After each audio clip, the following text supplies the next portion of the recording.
और असम का बोडोलैंड, जहां की सांस्कृतिक परिधानों में तमाम महिलाएं उनका स्वागत कर रही थी। साथ ही साथ प्रधानमंत्री नरेंद्र मोदी ने वहां पर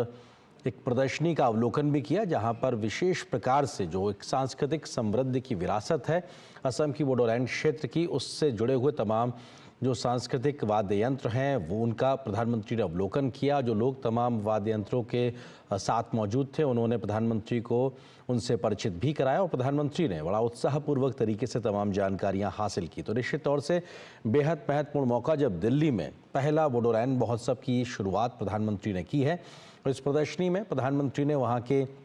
खान पान से लेकर पहनने और पहनावे को लेकर जो तमाम एक समृद्ध सांस्कृतिक विरासत है सदियों पुरानी, उसके बारे में जानकारी हासिल की। और जैसा कि प्रधानमंत्री ने अपने शब्दों में कहा कि तमाम ऐसे उत्पाद जो कि जीआई टैग से तरीके से सुसज्जित हैं, उनकी पहचान उस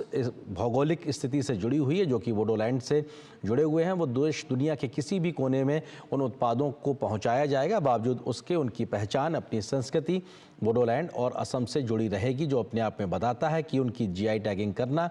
दुनिया भर के बाजार तक उनकी पहुंच को बढ़ाने का एक नायाब तरीका है। और प्रधानमंत्री किस तरीके से तमाम वाद्य यंत्र हों, खान पान की तमाम चीज़ें हों, या फिर वहाँ पर पहनने और पहनावे को लेकर जो एक समृद्ध सांस्कृतिक विरासत एक है अपने आप में बोडो समाज के लोगों की हुई, उसके बारे में जानकारी हासिल करते हुए प्रदर्शनी के वो दृश्य जब प्रधानमंत्री पहुँचे थे,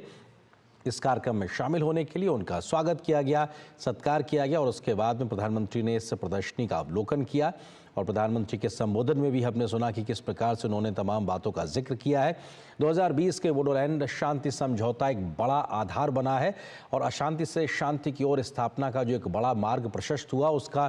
करीब 3 से 4 साल के बाद में एक पूरे इलाके में जो खुशहाली आई है, उसके महोत्सव के तौर पर भी इस पूरे महोत्सव बोडोलैंड महोत्सव को देखा जा रहा है, जिसके पहले संस्करण की शुरुआत प्रधानमंत्री मोदी ने अब से कुछ देर पहले की है। संस्कृति के लिहाज से बात की जाए, साहित्य के लिहाज से बात की जाए, उसका भी जिक्र प्रधानमंत्री ने किया और कहा कि इस प्रकार के आयोजन से लगातार संस्कृति और साहित्य को एक बड़ा संबल प्रदान होगा। और मौजूदा समय में किस प्रकार से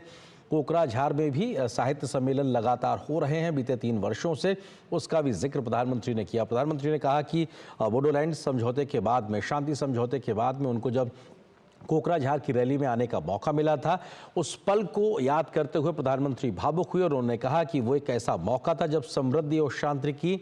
नई सुबह की शुरुआत हुई थी। तो प्रधानमंत्री ने तमाम बातों का जिक्र किया और ये तस्वीरें इस बात की आ रही